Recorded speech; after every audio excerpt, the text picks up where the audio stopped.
Hello, Joy Olson of Blockbuster Fundraising, and we're really excited to be here with you today. We have something new.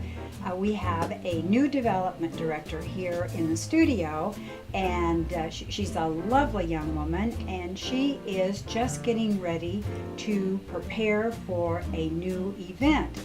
And she got in touch with me and has some ideas and wanted me to go over these ideas and be of some assistance. And I love events. I've done a lot of nonprofit events.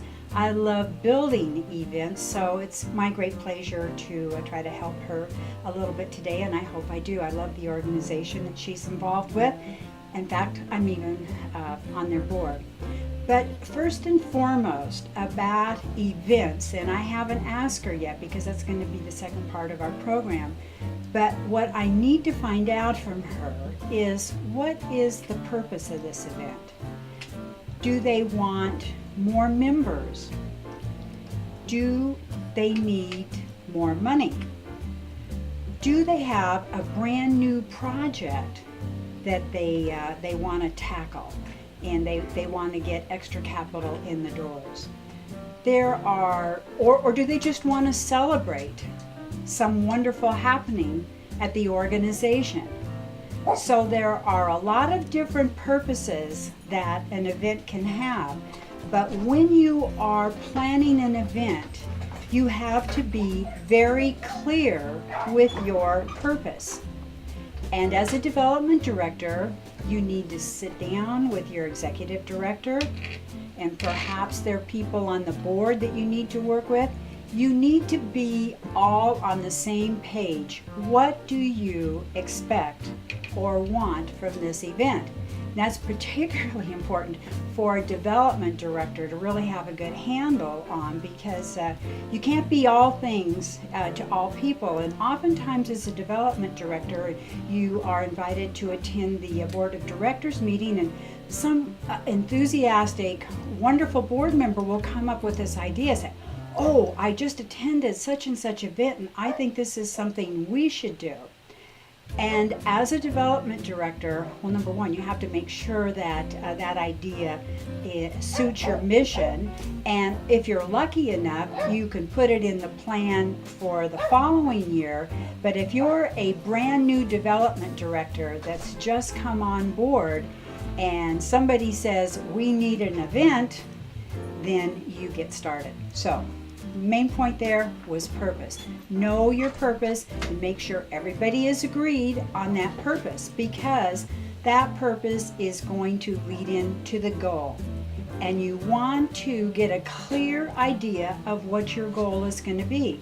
I think you always need to have a goal for an event. You have to know exactly what you're going for, and you need to think in terms of planning next year. What can you add? How can you enhance it? What growth possibilities do you have with this event?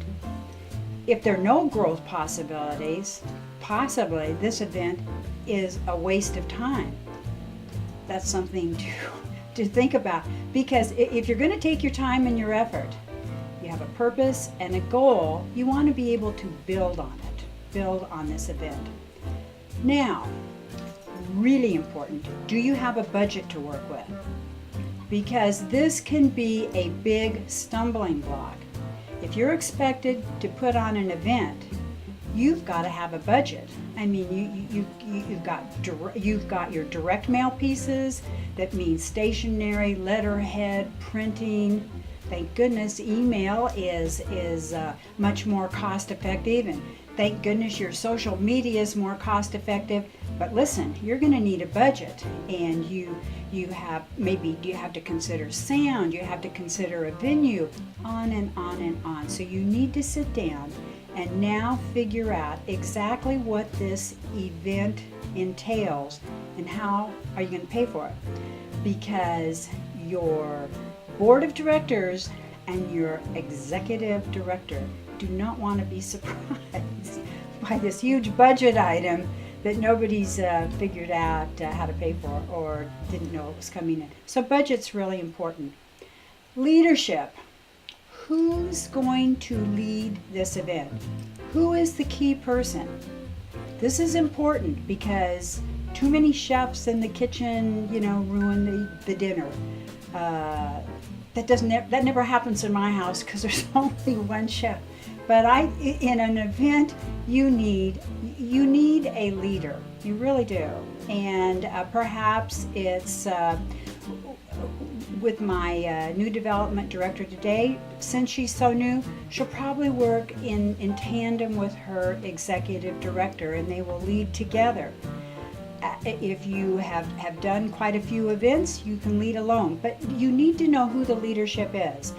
And you will divide up the leadership if you're lucky enough and have a larger organization. You'll have the volunteer leader that will be in charge of getting your volunteers.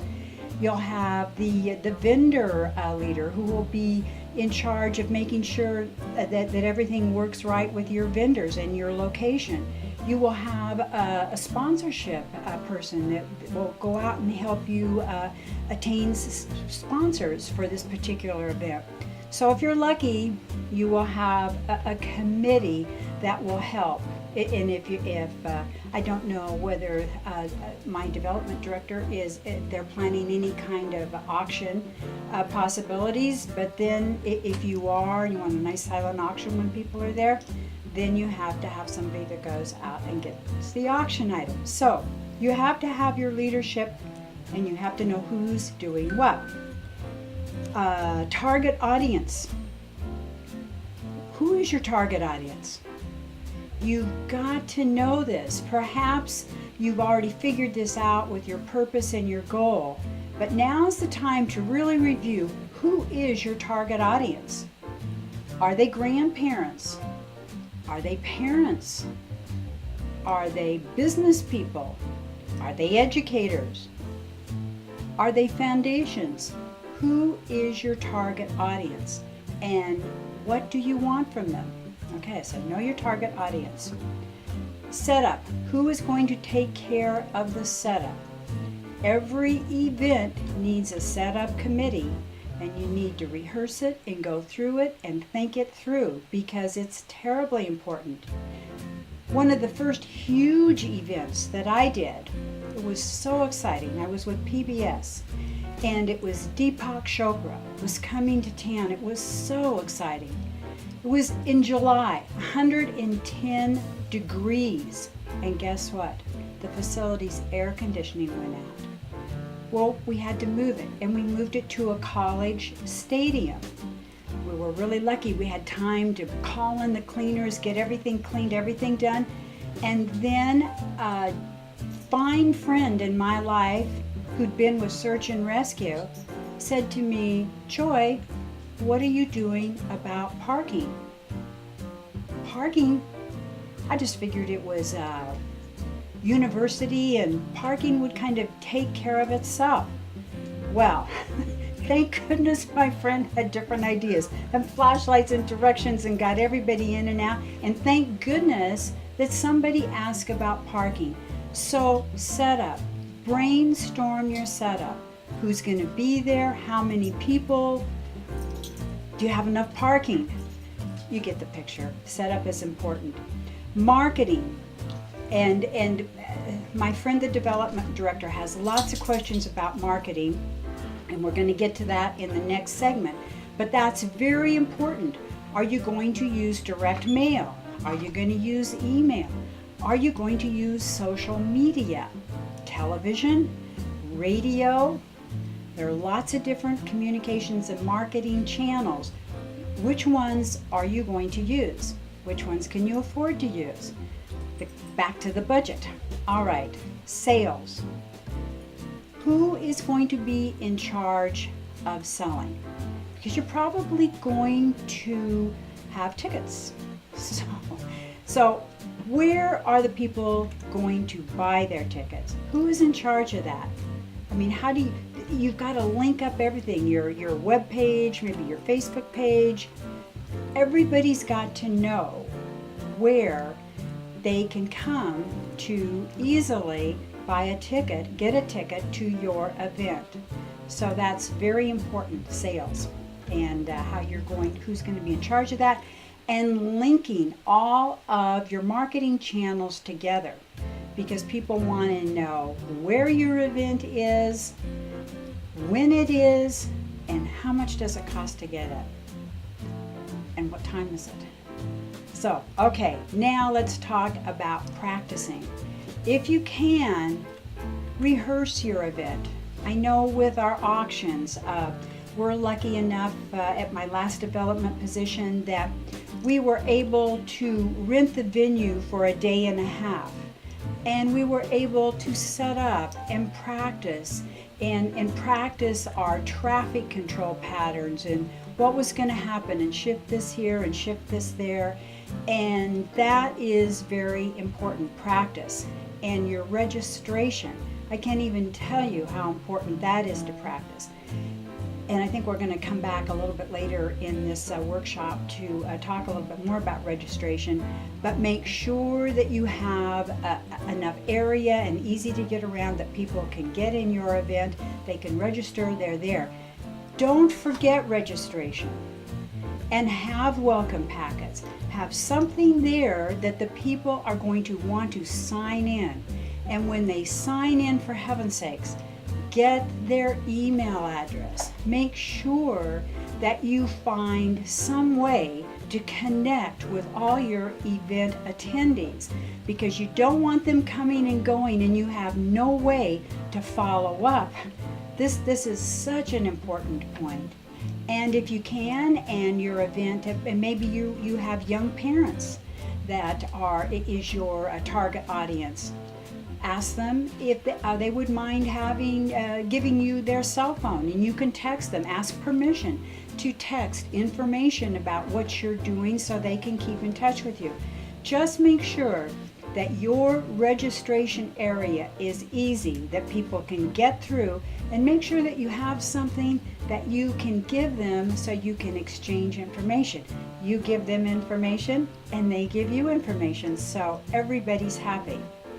All right, well, these are just a few things that I think that we should all think about in terms of an event. And I also, when I was getting prepared for this workshop, I found a perfect donor day checklist, or your event day checklist. And I thought, gee, this is wonderful. This particular checklist is from Network for Good, and it talks about your website. And you really want to have all of your contact information and your event information on your website. So make sure that happens. And you want to make sure that, you just want to make sure that your website and all your social media work for you and work for the success of your event. All right, that's part 1, and we'll be right back with more. Thank you.